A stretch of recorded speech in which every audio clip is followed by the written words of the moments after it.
So my question is, how does God's decisive role in causing people to be born again relate to my indispensable role in midwifery?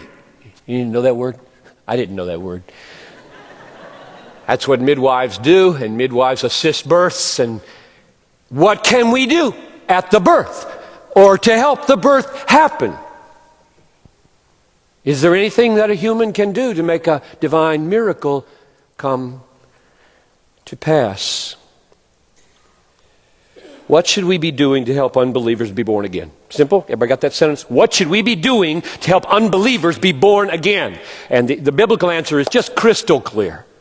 This is not a complicated answer, not theologically mysterious whatsoever. I'll put it in a little sentence, and then we'll unpack a third of it for almost all the time and two-thirds of it for a few minutes of the time, because we've already dealt with the other piece more. The answer: tell people the good news of Christ from a heart of love and a life of service. That's it. Tell people the good news of Christ. Tell people the gospel. Tell people, open your mouth and tell people the gospel from a heart of love and a life of service. That's it. Now, let me give you a little glimpse of that before we look at 1 Peter 1. You don't have to go here. I'll read it to you. This is 2 Corinthians 4:5.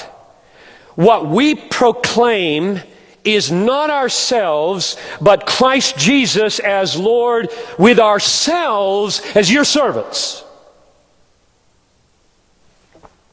That's a little picture of what I'm talking about. What we proclaim is Christ. I'm not Lord, He's Lord. Risen from the dead, having died for sinners, He is Lord, and I am your servant.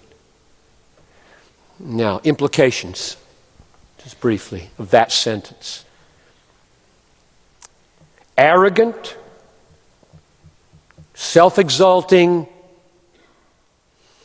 proclamation of Christ with no sense of brokenness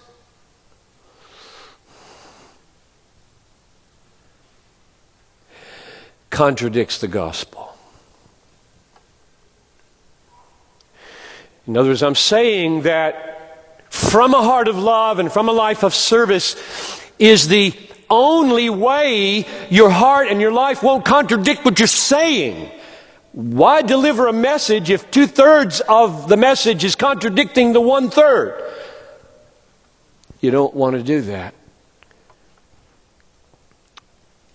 And this is, I think, as serious: a silent servanthood that never speaks the gospel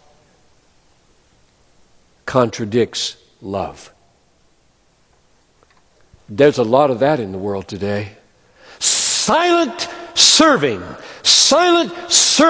as though that were love, leaving people without the articulation of the gospel, which is the power of God unto their salvation.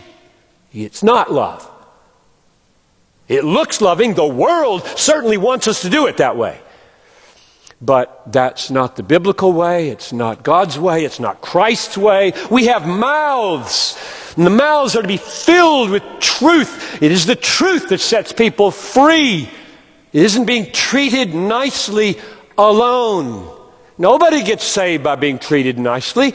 They get saved by hearing the gospel. Faith comes by hearing, and hearing by the word of Christ. If we don't open our mouths and commend Christ, we're not loving Him, no matter what we're doing with our hands.